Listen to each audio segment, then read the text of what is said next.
Assalamualaikum warahmatullahi wabarakatuh.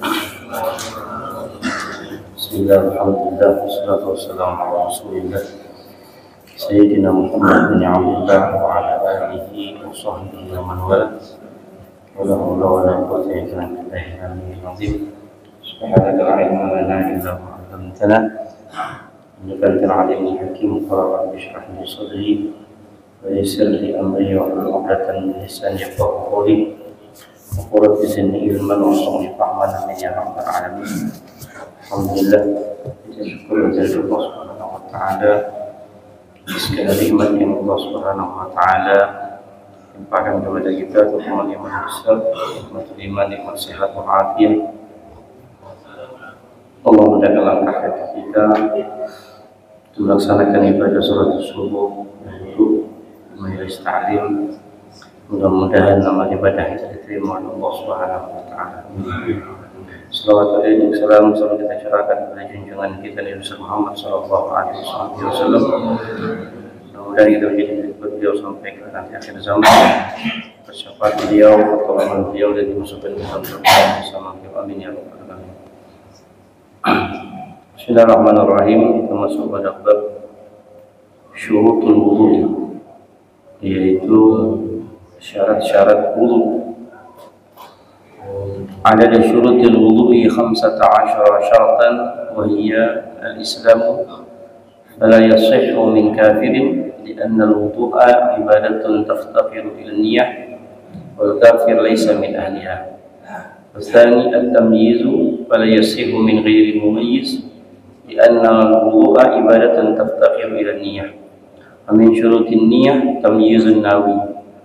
Tsalitsu an-naqa'u 'anil haidi wan nifas wa rabi'u an-naqa'u amma yamna'u usulul ma'i ilal basharah bihaitsu la yakunu hunaka jirmun yamna'u usulul ma'i ilal basharah fayajibu izalatu ma tahta al-adhafir min al-awsakh wa ma fil muqi wal lihad min an-namat wa ghairu dhalika mimma yamna'u usulul ma'i ilal basharah.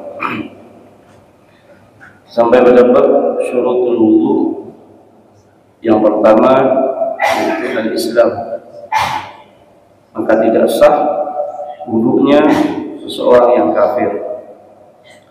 Li'anna al-wudu'a ibadatun taftaqiru ila niyyah. Apa alasannya? Karena wudu tersebut adalah suatu ibadah dan ibadahnya membutuhkan pada niat. Dan niatnya seorang yang kafir itu tidak sah.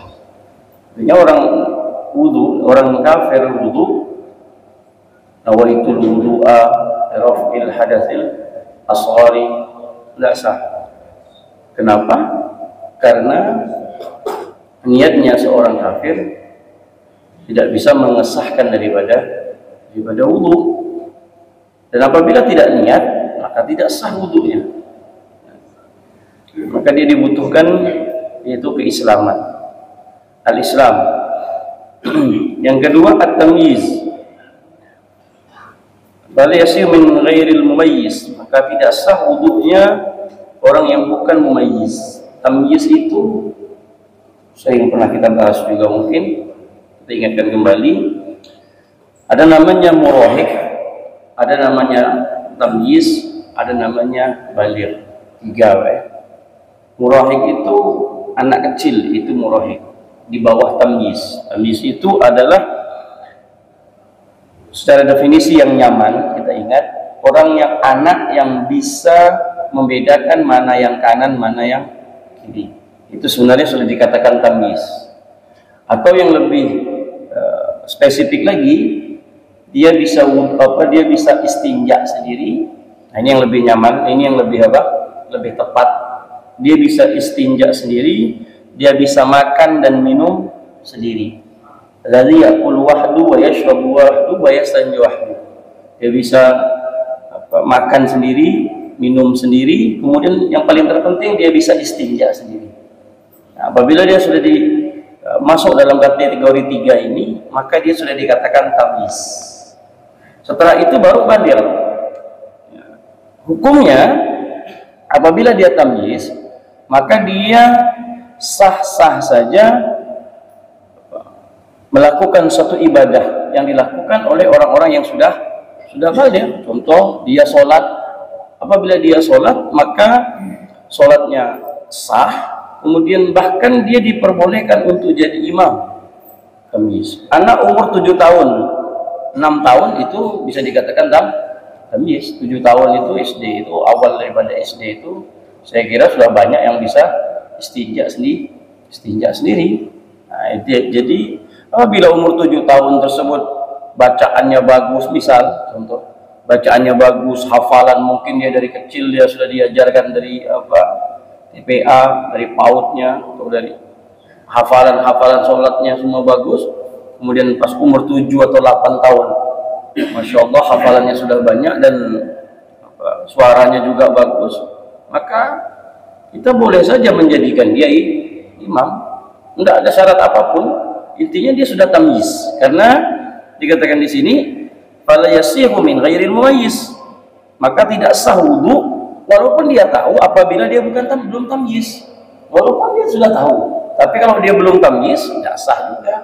Jadi anak kecil itu umur 2 tahun, 3 tahun bawa ke sini yang bukan tamyiz, bawa ke masjid, ya, itu walaupun sudah diwudukan maka wudunya tetap dikatakan tidak sah. Nah, apa konsekuensinya? Memutuskan shop itu yang berbahaya. Apabila shop tersebut putus, maka sayang sholat jamaahnya kita. Sholatnya sah, tapi fadilah jamaahnya tidak datang. Ini terkadang orang tua ingin mendidik anak, membiasakan anak, tapi dia tidak tahu konsekuensi yang didapati oleh orang lain. Lain kalau anak tersebut bapak bawa sudah tamyiz, ya no problem, tidak jadi apa-apa. Karena mengapa? Wudunya sudah sah, kemudian dia juga seandainya berada di shop depan, dia juga termasuk orang yang dikatakan menyempurnakan sholat berjamaah. Tapi kalau anaknya masih kecil ya jangan. Nah ini, tapi kalau anak tersebut sudah bisa, maka tidak jadi masalah. Maka dikatakan di sini fala yasihu min ghairil mumayyiz, tidak sah wudunya min ghairi, li'anna al-wudu'a ibadatun taftakhiru ila niyyah. Sama alasannya, karena wudu tersebut adalah suatu ibadah dan di mana ibadah tersebut membutuhkan pada niat. Yang ketiga, an-naqa'u 'anil haidi wan nifas, yaitu bersihnya seseorang dari haid dan nifas, bersih, tidak boleh dia haid ataupun nifas. Yang keempat, an-naqa'u amma yamna'u wusulul ma'u ila al-basharah, yaitu bersihnya seseorang dari kaki dan tangannya untuk tidak ada sesuatu yang mencegah sampainya air, kotoran apapun lah bentuknya, maka hal tersebut bisa membatalkan daripada mencegah daripada air tersebut masuk ke dalam pori-pori, maka hukumnya air wudhu tersebut tidak masuk. Apabila dia tidak masuk maka tidak sah. Terutama ibu-ibu, yaitu kutik ya. Iya. Seandainya memang bahannya itu tidak bisa masuknya air, maka berhati-hati. Artinya apabila nanti wudhu, terutama apabila mandi hadas besar dan itu menyebabkan mandi tersebut tidak sah, maka segala ibadah yang dia lakukan tidak sah. Ada sholatnya, kemudian masuk masjid, banyak hal. Nah, ini haram-haram semua yang dia lakukan. Yang dia lakukan ini dia kira itu ibadah, tapi ada suatu hal yang membuat dia tidak sah dalam berwudu.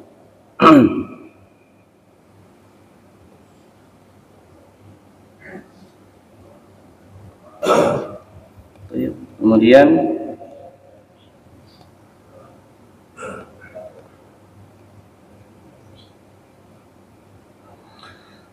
yang paling terpenting, yaitu yang terakhir, alla yakuna 'alal udwi ma yughayyirul ma', di mana tangan kita atau anggota tubuh yang ingin diwudukan, air tersebut yang kita gunakan ketika sampai kepada anggota tubuh, dipastikan anggota tubuh kita tidak ada sesuatu yang bisa merubah daripada air itu sendiri. Contoh, mukanya masih ada sabun, tangannya bersabun, atau tangannya banyak berminyak, berlembing minyak apa semua. Kemudian dia wudhu, maka air wudhu ini yang menempel ke mukanya itu belum bisa dikatakan dia berwudhu. Karena mengapa? Karena air itu berubah air tersebut, air yang tadinya suci mensucikan, air mutlak, kemudian dia menempel kepada muka, sedangkan muka tersebut ada sabun, ada apa, maka air itu belum bisa dikatakan mengangkat hadas. Jadi mukanya harus bersih dari sesuatu yang bisa mencegah air tersebut bisa berubah.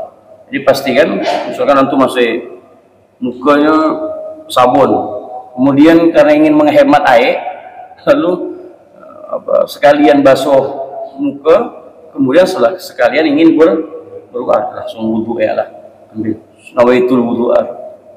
Jangan ini sabun semua ini bersih, biasanya bersih, tapi ini belum bisa dikatakan mengangkat hadas, karena posisi air tadi, air wudu tadi, ketika dia nempel ke muka dan di muka kita ada sabun, air yang tadinya suci mensucikan, lalu berubah air tersebut lah air yang suci, tapi dia tidak mensucikan, dia tidak mengangkat hadas. Kemudian yang keenam, al-ilmu bi fardiyatihi, yaitu ilmu mengetahui ya'lam ma yuridul wudu anal wudu fardun. Dia harus yakini bahwasanya wudu tersebut adalah fardu. Dia tidak boleh berkeyakinan wudu ini hukumnya sunnah. Apabila diyakini wudu ini tidak wajib, maka tidak sah juga wudunya. Ada orang mengatakan, kenapa kau wudu? Tidak basuh-basuhkan muka ya. Terus apa hukumnya wudu? Tidak ada hukumnya. Dia bilang sunnah. Kalau dia berwudu, maka wudu dia tidak sah. Nah, ada juga tipe orang, dia tidak bisa membedakan mana yang sunnah, mana yang fardu. Mana yang fardu, mana yang sunnah, mana yang wajib, mana yang sunnah. Coba dipretel dari depan ke belakang, dari cuci tangan sampai cuci kaki, mana yang sunnah, mana yang wajib. Tak tahu saya mana yang sunnah, mana yang wajib. Adalah saya yakin semuanya wajib. Saya yakin semuanya wajib. Dia tak bisa membedakan, tapi saya yakini semuanya wajib. Udah, tidak apa-apa, sah wudunya. Yang kedua, tipe orang yang mengatakan semuanya sunnah, tidak ada yang wajib. Nah, yang kedua ini tidak sah wudunya. Kalau yang pertama dia yakini seluruh itu wajib, maka sah. Tapi kalau gambaran yang kedua, dia yakini semua wudu tersebut, dari cuci tangan sampai cuci kaki, membasuh tangan sampai membasuh kaki, itu dia katakan itu semuanya sunnah, maka wudunya tidak sah. Dan yang ketiga, yaitu orang taratannya taqidu anna fi fardhan wa sunnanan wa lam yumayyiz bainahuma. Ada juga tipe orang meyakini, dia tahu ada yang sunnah, ada yang wajib di dalam wudu. Ada yang sunnah, ada yang wajib. Tapi ketika disuruh untuk membedakan, memisahkan antara sunnah dan fardu, dia katakan saya tidak tahu. Nah, tapi dia tahu, dia dengar-dengar bahwasanya dalam wudu itu ada yang sunnah, ada yang wajib. Tapi ketika disuruh untuk memisahkan, dia tak paham. Nah, ini kan banyak ini. Nah, di sini ada dua pendapat mengatakan kalau dia awam, dia tidak pernah belajar, maka wudunya sah. Tapi kalau dia tingkatannya bukan awam, maka wudunya tidak sah. Nah, sekarang balik lagi ke kita. Apakah kita ini awam? Kita itu sering mengatakan kalau kami ini orang awam. Sering. Itu berbahaya sebenarnya. Karena definisi daripada awam itu untuk saat ini sulit bagi kita mengatakan diri kita itu awam. Secara bahasa kan awam itu kan orang bodoh, orang yang tak tahu menahu lah bahasa apa, lebih nyamannya lagi orang tak tahu menahu. Sebenarnya saat ini kita bukan dikatakan awam, kita yang tak mau tahu. Kenapa dikatakan begitu? Dengan mudahnya sekarang semua itu bisa kita lihat. Antum punya HP, ada YouTube, ada yang bisa dipelajari, bisa dibuka, dan terutama saat ini semua masjid itu rata-rata mengadakan majelis taklim. Jadi kalau orang sekarang ini mengatakan aku tak tahu hukum itu mustahil sebenarnya. Awam, mungkin tahun-tahun 80-an mungkin, dimana dulu belum banyaknya para guru-guru mengajar, sulit untuk ditemukan. Mungkin di Pontianak ini ada beberapa saja, sulit. Itu mungkin yang hidup di umur tahun 70-an itu mungkin sulit, bisalah dikatakan awam. Tapi kalau saat ini mengatakan dirinya awam, nggak bisa. Maka dikatakan di sini bahwasanya sebenarnya wudhu kita ini, kalau kita tidak tahu membedakan mana yang fardu, mana yang sunnah, itu bisa dikatakan wudhu kita tidak sah. Menurut Imam Ibn Hajar mengatakan, agak keras sedikit beliau mengatakan di sini, yasihu inda Ibn Hajar. Imam Ibn Hajar mengatakan sah, tapi menurut Imam Romli mengatakan tidak sah wudhunya. Karena apabila dia bukan awam, dia harus bisa membedakan mana yang sunnah, mana yang fardu. Nah, sekarang Bapak katakan dalam hati sendiri, bisa tidak sudah membedakan mana yang fardu, mana yang sunnah? Kalau belum bisa membedakan mana yang fardu, mana yang sunnah, hati-hati. Nah, sekarang harus tahu mana yang fardu, mana yang sunnah. Apalkan saja yang fardu, selebihnya berarti sunnah. Cukup. Mana yang fardu? 6, kan gitu. Cuci muka, tangan, kemudian mengusap, kemudian kaki. Setelah itu tertib dan niat. Udah. Nah, berarti itu sudah paham itu, berarti selebihnya cuci tangan, kumur-kumur, hidung, kemudian telinga, itu berarti sunnah. Nah, yang ini kalau tidak bisa membedakan, maka wudhunya kita dikatakan tidak sah. Nah, kembali lagi ke tadi, awam. Orang sering mengatakan awam, tapi menurut Ibn Hajar sendiri, awam itu seperti apa? Awam itu orang yang hidup jauh daripada ulama, itu dikatakan awam. Sekarang untuk dikatakan awam tidak bisa, sulit. Ulamanya ada, antum apalagi zaman sekarang HP yang dipermudah, kan begitu. Jadi untuk mendapatkan informasi Islam itu sangat mudah.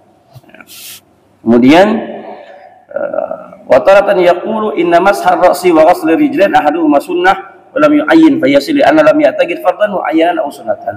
Akan untuk bisa membedakan mazhab apa itu tidak penting, itu tidak perlu. Artinya sudah cukup bagi kita tahu dengan satu mazhab yang kita pegang, itu sudah cukup.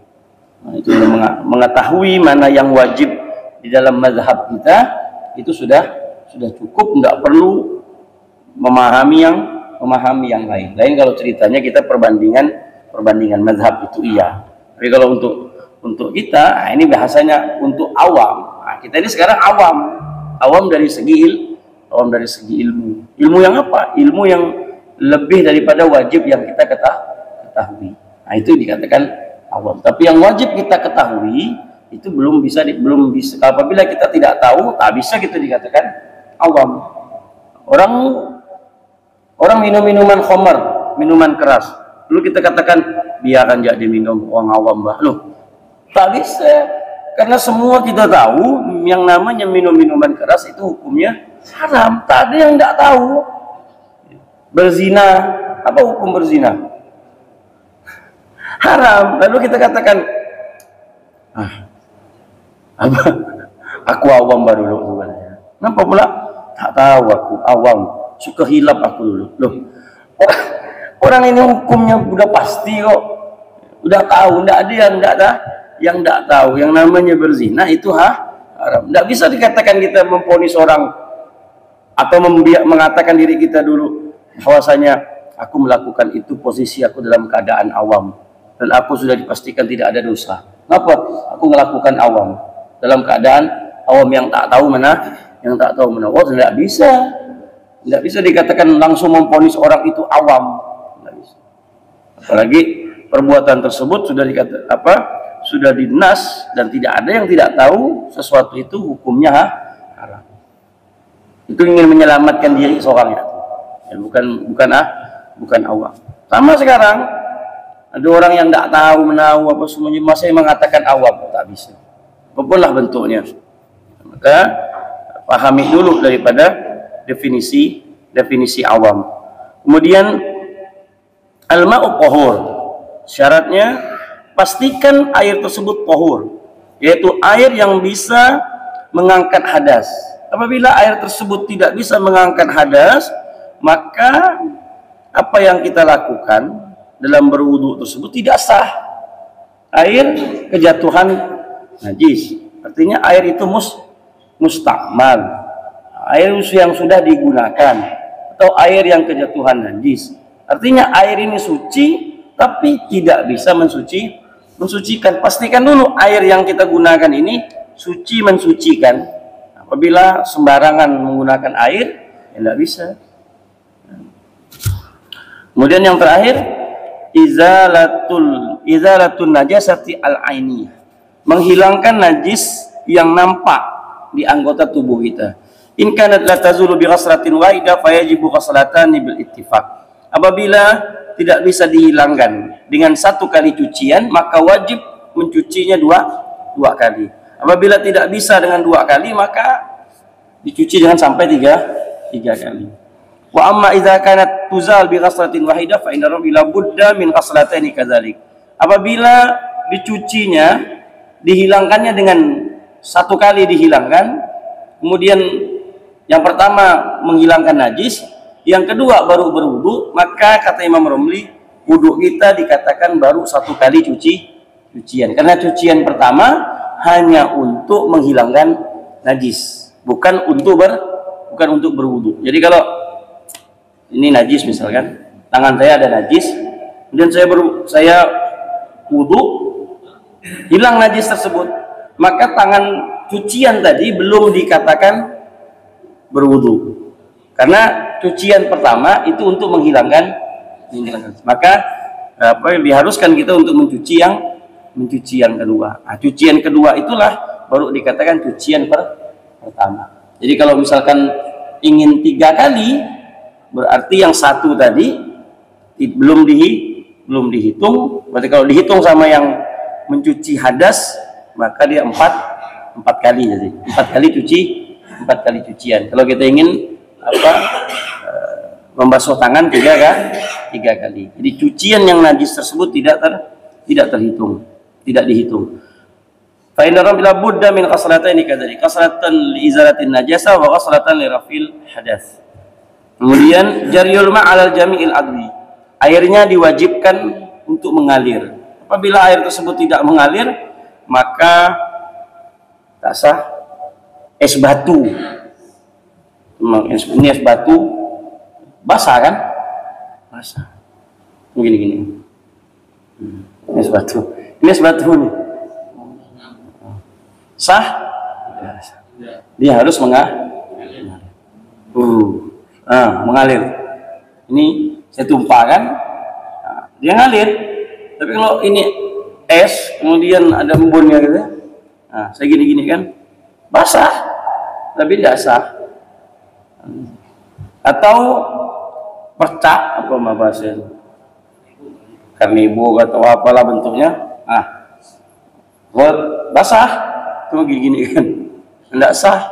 Walaupun mukanya basah, karena syaratnya jaryu itu adalah mengalirkan air. Airnya harus mengalir ala jami'il udwi, sampai ke seluruh anggota tubuh. Bi an yajriya bi tab'ihi fala yakfi, dia mengalirnya dengan sendirinya, mengalirnya dengan sendiri. Kalau itu kan mengalirnya karena kita yang apa? Ini es atau apa namanya kain tadi yang kita basahkan, dia kan mengalirnya karena kita gini kan. Kalau ini yang diperintahkan ini dia mengalir, kita siram saja dia mengalir dengan sendirinya. Itu wajib.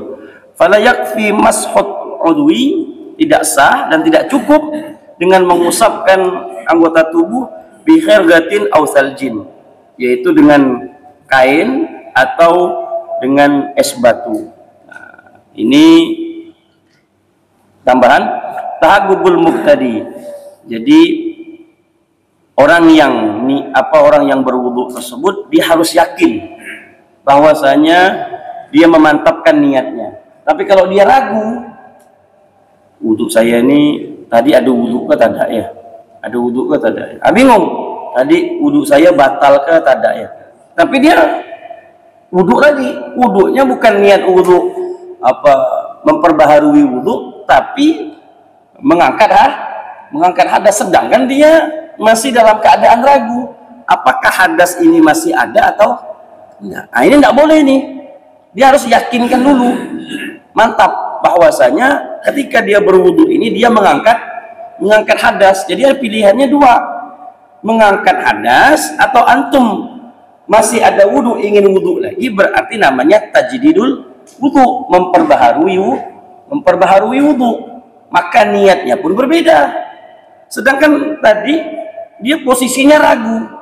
Antum misal nih, ini kan masih ada wudu, kemudian nanti jam 6 pengen sembahyang isyraq, lalu antum ragu, saya ini ada wudu ke tidak ya? Ragu-ragu tadi, tapi kayaknya agak tertidur sedikit tadi mungkin, jadi ragu antum nih. Udahlah, wudu ya. Antum keluar, antum wudu. Nawaitul wudu'a rafil. Wudunya antum ini tidak sah. Kenapa? Dalam keadaan ragu. Posisinya ragu.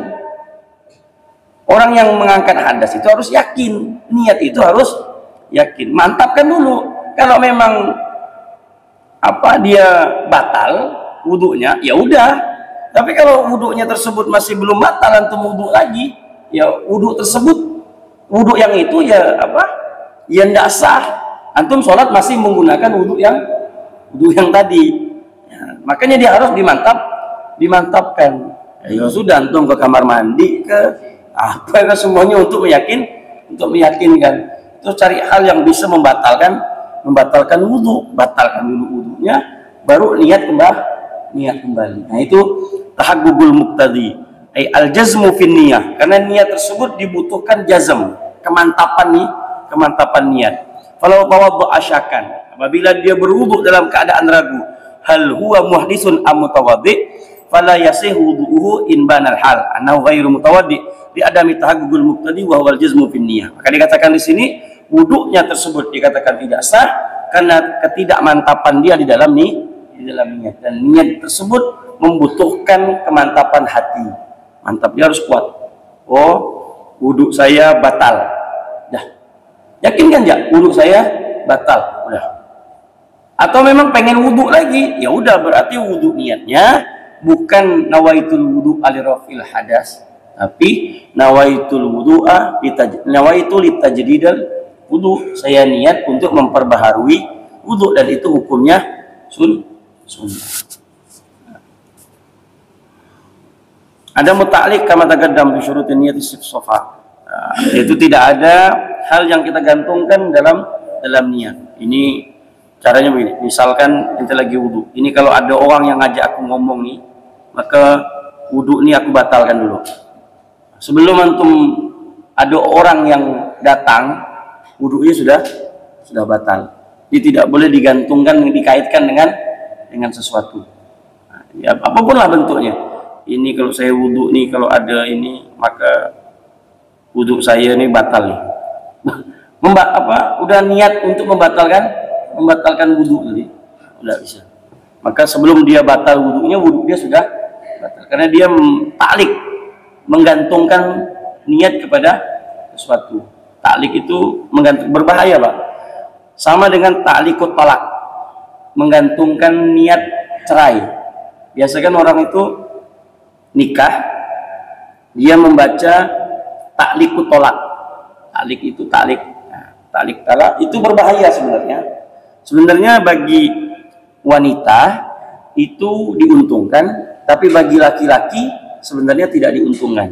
Tapi kalau antum punya anak perempuan, minta kepada Pak Penghulu untuk dibacakan ta'liq talak. Kalau antum punya anak perempuan, menikahkan anak perempuan, biar laki-laki tersebut untuk membaca ta'liq talak, karena itu diuntungkan.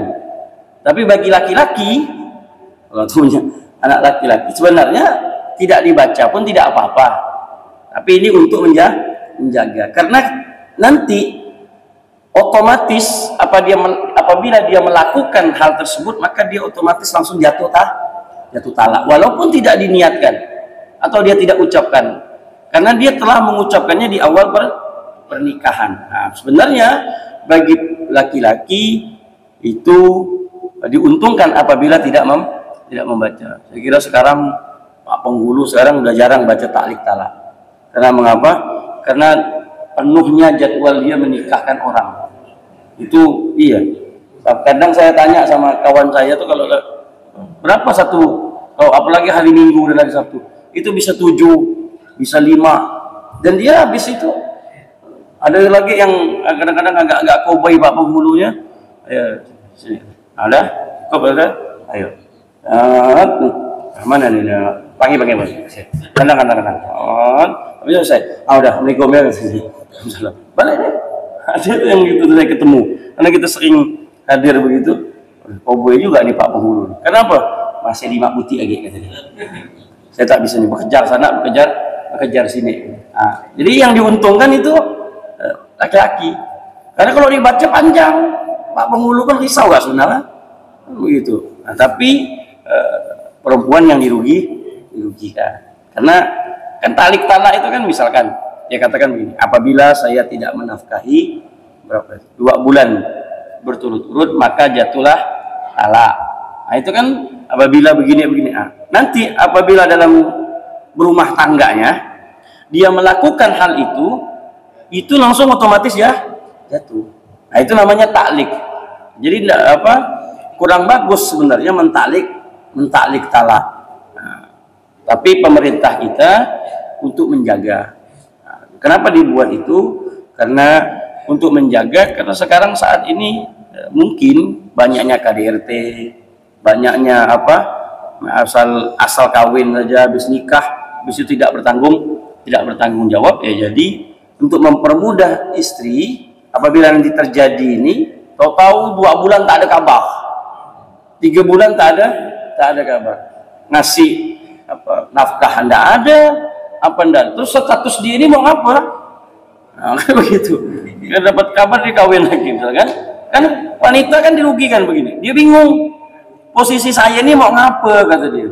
Oke lah dia tunggu sampai 2 bulan, 3 bulan. Kalau sampai 2 tahun, terus ini status saya ini apa? Menjanda ke? Karena kalau dia pengen menikah lagi, dia bingung. Orang statusnya kalau dia nikah lagi, tahu laki datang apa tak? Dia mau sama laki. Kan itu berbahaya. Tapi kalau ada ta'liq talak, dia langsung datang saja ke hakim. Oh, Pak Hakim atau KUA, ini saya sudah begini, dulu pernah mengucapkan ta'liq talak, udah jatuh. Masa iddahnya udah selesai apa semuanya, artinya dia boleh melepas suaminya tadi. Nah, itulah untungnya kalau ditaklik talak. Tapi kalau tidak ditaklik, repot urusannya. Tapi bagi laki-laki, apabila tidak menggunakan taklik, itu lebih baik, itu lebih bagus. Tapi kalau misalkan dipinta, ya jangan ditolak. Mungkin pihak daripada wanita tersebut ingin biar nyaman, biar ya, kepastian, biar tenang lah. Ini betul-betul bukan ingin mempermainkan. Nah, seperti itu. Itu namanya taklik. Karena taklik itu sebenarnya berbahaya. kau kalau melakukan sesuatu ini lagi, maka kau kucerai misalkan. Itu bahaya itu. Apabila kau melakukan suatu hal yang sama, maka aku cerai kau. Apabila dia melakukan satu hal yang sama, antum tidak mengucapkan itu, maka jatuh langsung. Karena antum sudah mengaitkan sesuatu dengan sesuatu tadi. Nah, itu berbahaya. Nah, artinya jangan dalam kehidupan itu, dalam rumah tangga, paling berhati-hati dengan kalimat talak. Itu paling hati-hati. Karena konsekuensinya berbahaya. Apabila sudah diucapkan tak bisa balik, itu kalimat talak. Dan apabila memaksa, sedangkan dia sudah mengucapkannya 3 kali, jadi hubungan kita dengan istri, yang kita katakan istri, itu hukumnya zina terus. Nah, itu yang berbahaya. Nah, itu yang kita takutkan. Maka dalam kehidupan, jangan sekali-kali bermain-main dengan kalimat talak. Jangan sekali-sekali. Ya. Dihindari, apapunlah bentuknya, ya, jadilah pemimpin yang bijak, yang bijaksana. Maka Allah pilih kalimat talak tersebut, dan Allah berikan kalimat talak itu, Allah pegangkan kepada laki-laki. Karena Allah tahu laki-laki tersebut tidak selalu bermain dengan perasaan. Maka Allah tak berikan kepada perempuan, karena perempuan selalu menggunakan perasaan. Bukan dia tidak mempunyai akal, enggak, tapi mendahului rasa, perasaan batin daripada akal. Laki-laki enggak boleh main perasaan. Apabila main perasaan berarti ada 2 lini. Sikit-sikit tersinggung. Ini kan perempuan nih. Ya, main perasaan terus. Jangan usah main perasaan. Jangan dibawa dengan perasaan. Itu berbahaya bermain dengan perasaan. Itu laki-laki harus mendahulukan mikir. Jadi sebelum ngomong, pikirkan dulu. Itu laki-laki. Nah, kalau wanita terkadang dia ngomong dulu, habis itu baru mikir. Nah, makanya kalau ada istri ngomel, atau biarkan saja. Karena apa? Nanti ujungnya di terakhir pasti dia katakan, minta maaf bang ya. Nah, udah ngomong baru minta maaf. Kalau laki-laki tidak boleh. Laki-laki itu kalau udah lepas omongannya, itu udah yang dijaga. Nah, itu yang paling terpenting di dalam rumah tangga. Itu yang wajib kita jaga. Jangan sampai main-main, karena benda ini dijadikan lelucon saja. Dijadikan lelucon, gurau, itu jadi. Antum punya anak perempuan, antum gurau sama anak. Habib, anak punya anak perempuan, anak nikahkan sama inti. Saya bilang, mobil tuh saya terima nikahnya. Jadi. Padahal antum niatnya gurau kan? Kalau tak percaya coba sekarang.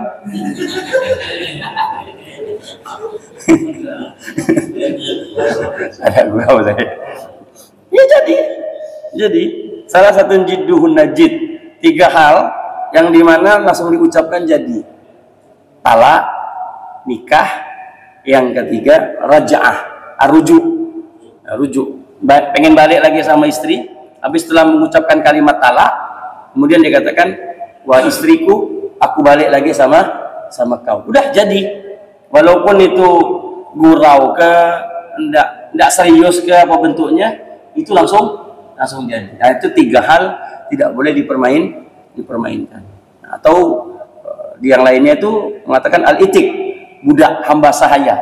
Budak bukan budak di zaman dulu kan ada perbudakan, nah, jual beli budak. Jadi kalau kata tuannya, kau hari ini bebas, tuannya tadi gurau, bercanda, itu dia langsung lari saja. Karena mengapa? Itu sudah jadi lepas kok. Nah, walaupun dia bergurau. Saya ingat kalau budak ini yang dibebaskan adalah Suwaibah al-Aslamiyah ketika datang kepada Abu Lahab memberikan kabar gembira bahwasanya Abu Lahab punya dapat keponakan laki-laki, yaitu pas di hari lahirnya Nabi SAW. Jadi ketika Nabi itu lahir, Suwaibah datang kasih kabar gembira kepada Abu Lahab. Wahai Abu Lahab, sesungguhnya kau mendapatkan keponakan laki-laki. Lalu Abu Lahab senang betul. Kan paman Nabi Abu Lahab ini. Paman Nabi. Karena orang Arab itu kalau dapat anak laki-laki itu bangga. Kalau dapat anak perempuan dikubur hidup-hidup. Itu anak zaman jahiliyah dahulu. Maka dalam Al-Qur'an itu Allah gambarkan dhalla wajhuhu muswaddan fahuwa kadhim. Jadi kalau dapat anak perempuan itu langsung mukanya itu hitam. Dalam masa itu beramak lah bahasa gitu. Malu dia. Apa yang akan aku katakan kepada orang kampung? Aku dapat anak perempuan. Kenapa? Pertama, memutuskan nasab. Keturunan tak bisa disambung. Yang kedua, tidak bisa diajak perang. Ini yang paling penting dia. Karena dia tuh kalau udah punya anak laki-laki, dia bangga bisa diajak perang, bisa apa semua. Maka Sayyidina Umar bin Khattab, orang yang pernah mengubur anaknya hidup-hidup. Karena umur 4 tahun, dia baru tahu jenis kelamin anaknya ternyata perempuan. Dia punya istri napok kan, dia pakaikan kayak baju laki-laki apa semuanya. Sayyidina Umar kan bolak-balik. Enggak ada di rumah terus, artinya orang berdagang. Dia tahu setelah dia 4 tahun anak tersebut, dia tahu bahwasanya perempuan, dia bawa ke tengah padang pasir, dia cangkol lubang, setelah itu dimasukkan ke dalam lubang. Maka Sayyidina Umar itu pas masuk Islam, dia sering nangis, dia sering ketawa. Ditanya sama sahabat, "Ya Umar, ngapa kau suka nangis? Dan kadang-kadang kau ketawa." "Iya, kalau aku nangis aku ingat putriku yang dulu pernah aku kubur." Kalau ketawa, "Iya, aku lucu saja. Di waktu dulu aku belum Islam, aku punya patung, dan patung itu aku sembah Tuhan, dan itu aku buat dari terigu. Jadi kalau pulang kerja, aku lapar, kadang aku potong ini terigu. Tuhan ini aku potong. Hari ini tangannya, besok tangan yang satu lagi. Kadang-kadang sampai habis lah Tuhan ini. Aku makan Tuhan juga." Nah, itulah bodohnya. Oh, Tuhan kok bisa dimakan? Maka kadang-kadang kalau orang ingat itu aku tukar tertawa, kata Sayyidina Umar bin Khattab. Nah, ketika Suwaibah ini datang mengasih kabar gembira, lalu kata Abu Lahab mengatakan, "Hari ini juga aku bebaskan engkau." Bentuk kegembiraan aku kepada anak yang baru lahir ini. Padahal itu bukan apa? Bukan gembira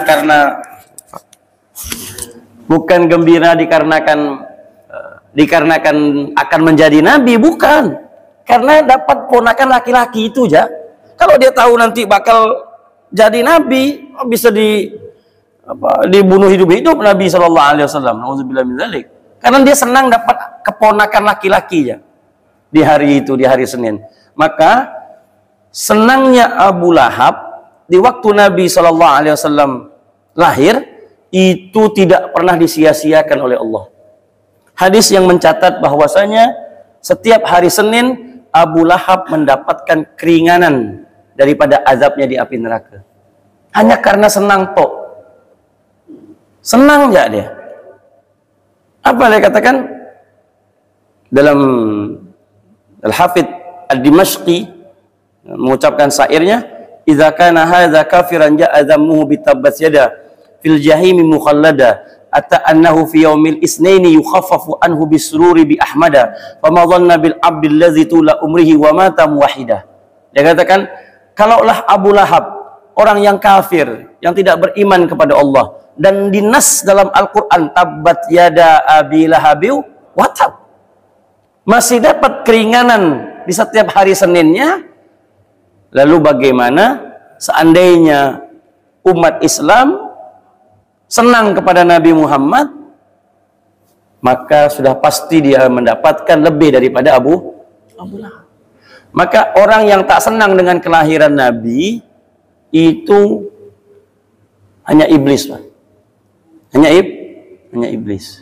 Setan dan iblis yang tak senang dengan kelahiran Nabi Muhammad. Jadi kalau ada orang yang tak senang dengan orang yang merayakan hari lahirnya Nabi Muhammad, berarti sama.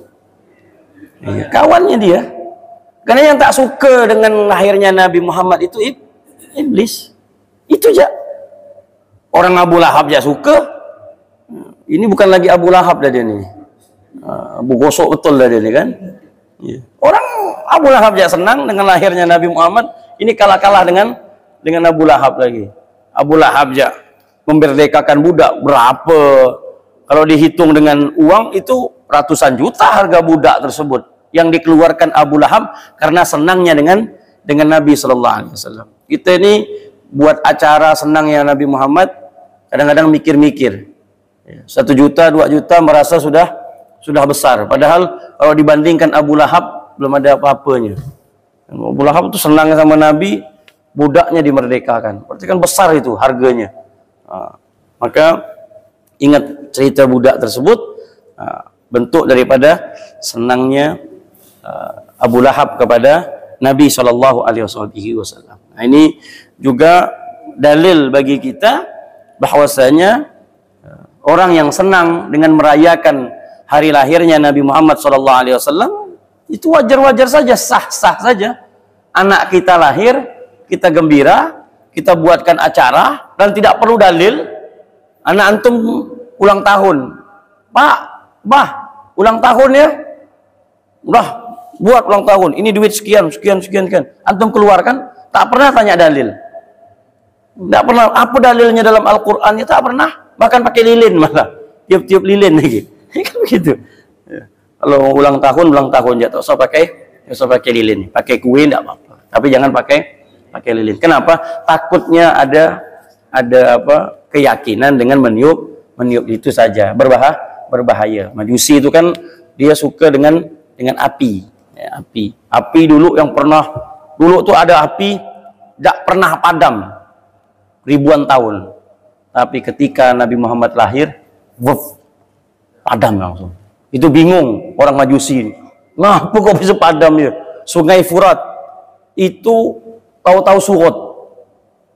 Patung-patung itu jatuh semuanya. Waktu hari malam lahirnya Nabi Muhammad Shallallahu Alaihi Wasallam. Nanti Jumat malam Sabtu ini tepat hari lahirnya Nabi Shallallahu Alaihi Wasallam, yaitu 12 Rabiul Awal, tepatnya di subuh pagi Nabi Shallallahu Alaihi Wasallam lahir. Disitulah kejadian-kejadian tersebut terjadi, menggemparkan dunia, sehingga disitulah Allah Subhanahu Wa Taala ingin menampakkan bahwasanya seorang Nabi yang paling mulia aku berikan kepada kalian. Jadi wajar bagi kita untuk merayakannya.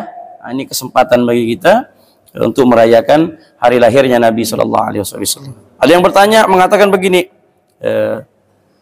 Nabi itu kan lahir di hari hari Senin, tepatnya tanggal 12 Rabiul Awal, dan Nabi meninggal juga 12 Rabiul Awal. Jadi ada syubhah, ada orang nanti yang ingin menghantam kita. Loh, seharusnya inti ini bukan merayakan tapi sukacita sebenarnya, karena Nabi lahir 12 Rabiul Awal, meninggal juga 12 Rabiul Awal.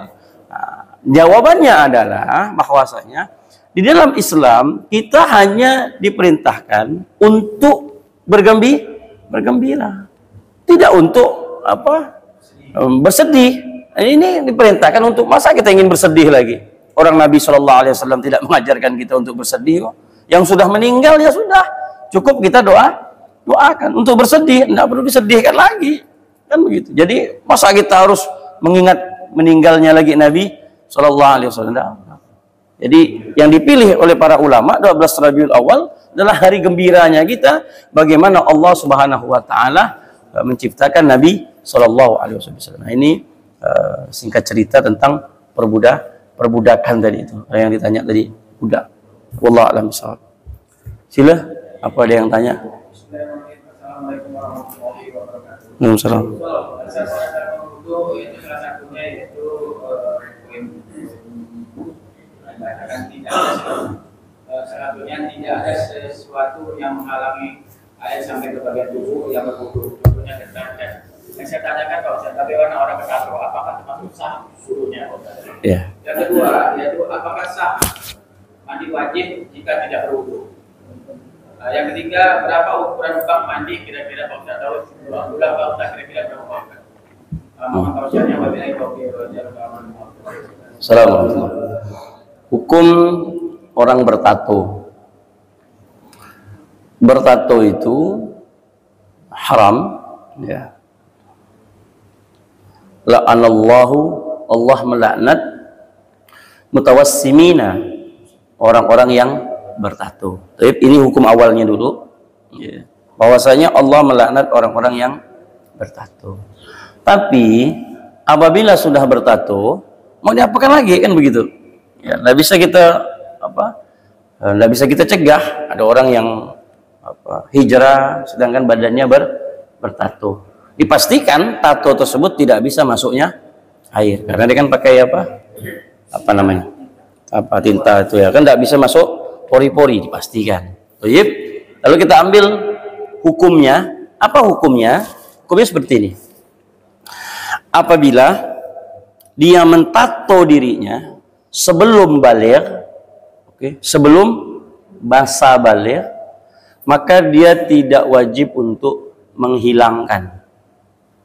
Apabila sebelum baligh.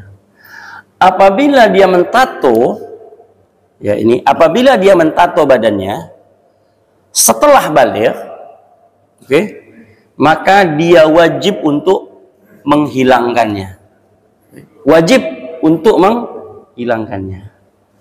Ketiga, apabila menghilangkannya bakal merusak tubuhnya, maka dia tidak wajib untuk menghilangkannya. Bisa dipahami ya? Yang pertama, apabila dia mentato sebelum baligh, maka dia tidak wajib untuk menghilangkan. Dia boleh menghilangkan atau tidak, terserah dia lah. Tidak ada pilihan. Apabila setelah baligh dia mentato di badannya, maka pertama wajib dia untuk menghilangkan. Dengan apa? Ya, dengan caranya, dengan laser. Tapi kan mahal. Per mili itu bisa 500.000 katanya. 400.000. Itu mau berapa kalau dia tatonya naga? Dari badan di sini kepala naga, di sini buntutnya. Itu mau berapa badan ini? Kalaupun menghilangkannya dengan cara menstrikah, hancur badannya. Maka dalam Islam nggak boleh ada ceritanya wajib kau hilangkan. Kalau tak sah sembahyang kau, selama ini yang kau laku, nggak boleh begitu. Ya sudah, apabila menghilangkan tato tersebut bakal menghancurkan mukanya atau badannya, hancur badannya ini, terutama di anggota wudhu. Sekarang kan tato kan masya Allah, sampai mata-mata sini pun ada tatonya. Masa mata mau diskeke? Yang ada mati orang. Ini bukan Islam yang mengajarkan kebaikan, malah dia lari. Kalau gini tak jadi aku masuk Islam, kata dia.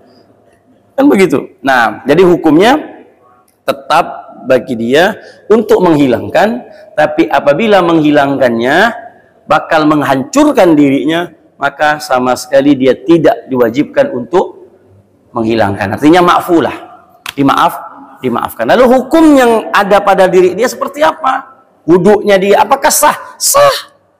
Apakah dia boleh menjadi imam? Boleh. Misalkan imam bertato, Allah pas antum dia begini, Allahu Akbar, tahu di sini ada. Antum di belakangnya, Allah mak bertato imam nih, macam mana sembahyang aku? Udah sah. Terus tidak perlu antum tanya, Pak Imam, tak sah solat Pak Imam nih. Allah bertato nih, kena tombol, tahu mantan preman pula dia kan. Sini kok betul dia asal. Yang salah bukan dia, antumnya yang bertanya, yang nyinggung dia. Artinya sah, boleh. Lama ada orang pakai tindik misalkan. Ini bekas tindik misalkan. Karena ada yang orang tuh mengatakan apabila dia telinganya bertindik dia tak boleh jadi. Anda ada ceritanya boleh. Mau tindik dia, bekas tindik dia berlobang, kan ada yang sekarang yang menjolok begini kan. Misalkan udah menjolok begini, tahu-tahu dia jadi imam. Udah tobat hijrah gitu. Allahu Akbar. Pas antum takbir Allahu Akbar. batal ya kan sholat. Nggak boleh. Apa pula hal yang nak batalkan sholat boleh? Nggak. Sah. Artinya tato yang melekat di badannya tersebut tidak mencegah air untuk masuk kepada, artinya air tersebut tercegah, cuman dimaafkan, sah saja wudunya. Kemudian yang kedua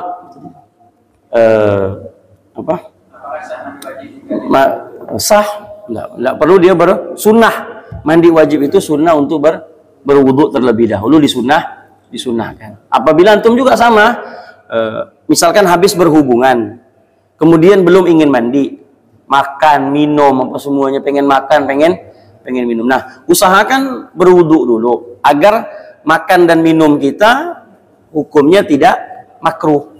Karena posisi kita dalam keadaan hadas besar itu, apa yang kita lakukan itu makruh. Makan, minum, apa itu makruh itu. Nah, agar dia tidak makruh, berwudu aja dulu. Nah, berwudu dulu, nanti mandinya misalkan agak sedikit jam 4 misalkan baru mandi. Udah, nggak jadi masalah. Misalkan berhubungannya jam 10, habis jam 10 pengen tidur dulu misalkan, pengen makan ada apa semua, ya udah makan. Tapi usahakan berwudu. Tapi apakah hukumnya wajib atau tidak? Tidak wajib. Hukumnya sunnah. Apa yang ketiga tadi? Air sekolah 60 kali 60. Ya, 60 kali ini berapa nih? Ini besar nih.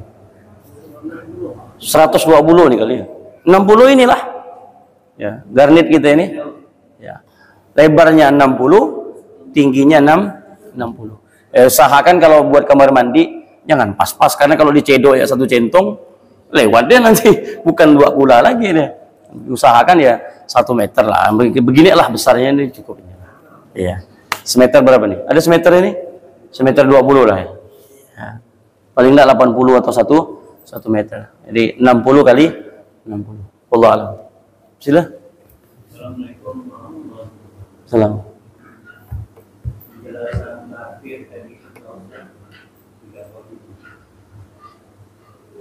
Dalam bahasa kafir itu apakah sama dengan syirik? Sebab syirik kan ada syirik. Ya. Dalam syirik itu Ya. dalam melaksanakan sholat kadang-kadang kita misalnya yang itu lupa tapi kita sudah menjalankan misalnya kita buka mungkin ada biasanya sekitar kalau kami mungkin bayar tangan kalau tangan ini kan kita harus hati-hati waktu menggerakkan tangan hati-hati ini buat semua dulu kita ambil kesimpulan adalah setelah itu kita mesti ganti yang kiri. Tapi kalimat ragu-ragu ini masih ada. Untuk dilakukan apakah kita menambah yang 2 dari jadi 1, terus tidak ulang lagi yang seperti yang lebih baiknya itu. Yang pertama, kalimat kafir. Kafir itu artinya menutup diri. Ya, dia menutup dari kebenaran. Itu namanya kafir. Siapa saja, artinya dia menutup dari kebenaran, dia dikatakan kafir. Kita juga bisa dikatakan kafir apabila kita tidak mau menerima kebenaran. Itu dalam segi bahasa. Jadi kafir itu mutlak. Orang yang tidak mau menerima kebenaran namanya kafir. Ya. Jadi kalau kita terkadang tidak mau menerima kebenaran, terkadang kita bisa dalam terminologi bahasanya bisa dikatakan kafir. Kafir itu kan kalau bahasa Inggrisnya cover, penutup. Ya, ini tutupan depan. Dia udah tutup dulu. Jadi kebenaran itu tidak akan bakal masuk. Dia udah tutup pintu dulu. Bagaimana kebenaran itu mau masuk, orang dia sudah tutup terlebih dahulu. Kalau syirik itu yang makna daripada sebenarnya syirik. Tapi kan syirik itu nanti dibagi menjadi 2. Ya, namanya syirkul akbar dan syirkul asghar. Apa itu syirkul akbar? Syirkul akbar adalah orang yang betul-betul tidak percaya kepada Allah. Itu dikatakan syirik akbar. Jadi dia tidak mau percaya Tuhan itu adalah Allah. Itu namanya syirkul. Kalau syirkul asghar adalah orang-orang yang berbuat sesuatu bukan karena Allah tapi minta pujian manusia. Itu syirkul asghar. Karena dia seakan-akan ada bertuhankan selain Allah. Dia minta pujian selain pujian Allah. Nah, itu syirkul asghar. Dan itu masuknya dalam ilmu kajian, dalam kajian tasawuf nantinya. Kajian tasawuf, nah itulah yang paling dihindari, yaitu syirkul asghar. Kita berbuat riya, pengen pamer, ujub, apa itu kan hal-hal yang merusak amat ibadah kita. Nah, kita bakal bisa masuk ke dalam syirkul asghar. Nah, dia tidak syirkul akbar, dia bukan mutlak kafir begitu, enggak. Nah, dia berbuat kan bukan karena Allah, berbuat karena manusia. Nah, ini kalau dalam bahasa tasawufnya dia katakan syirkul asghar, dia masuk ke dalam kesyirikan. Nah, jadi makna daripada kafir itu sendiri adalah orang yang tidak mau menerima kebenaran, dan Allah menggunakan kalimat kafir tersebut kepada orang-orang yang tidak mau masuk ke dalam agama Islam. Jadi jangan juga tersinggung, dan juga kita sebenarnya jangan takut juga sebenarnya untuk mengucapkan kalimat kafir, karena memang itulah ya ayyuhal kafirun. Masa kita mau mengganti ya ayyuhal non muslim gitu? Nggak bisa.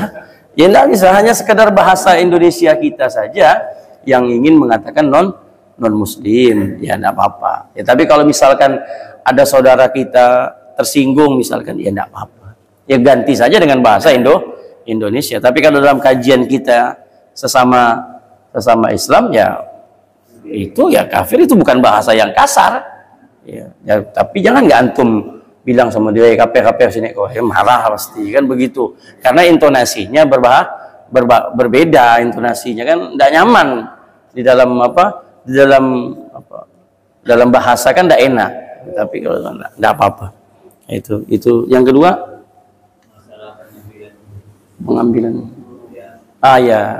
Ragu-ragu. Intinya dalam ibadah, apabila dia ada jumlah bilangan, ragu-ragu 2, 3, maka ambillah dengan jumlah yang paling sedikit. 2, 3, 2 berarti 2. Tambah lagi 1. Apapun lah bentuknya. Sholat dalam menentukan jumlah rakaat. 3 ke 4. 3 berarti. Antum antum jadi imam, sama juga. Bingung nih. Ini sholat zuhur nih. 4 ke 3. 3. Nanti apabila naik langsung ada yang subhanallah, ya udah tuh turun. Jadi jangan usah bingung jadi imam. Ya. Dan pengambilannya dalam kaidah fikihnya, apabila ragu dalam jumlah, maka wajib untuk mengambil jumlah yang paling sedikit. Tadi 3 ke 2. 2 tambah 1. Itu saja. Apa ya bentuknya dalam ibadah, seluruh ibadah, apabila dia berjumlah, apabila dia bingung untuk menentukan jumlah 3, 4, maka katakan 2 atau katakan 3. Allah alam. Udah terakhir ya. Assalamualaikum warahmatullahi wabarakatuh. Ini berkaitan dengan wudu. Kita dari rumah sudah ngambil wudu untuk masjid untuk sholat. Tahu-tahu kita mau naik tangga masjid, terpijak kotoran, katakan terpijak kotoran cicak. Apa ketika cukup membersihkan kotoran atau ambil wudu lagi, Ustaz? Ya. Terima kasih, Ustaz. Ketika terkena kotoran tidak wajib ambil air wudu, karena wudunya kita tidak batal.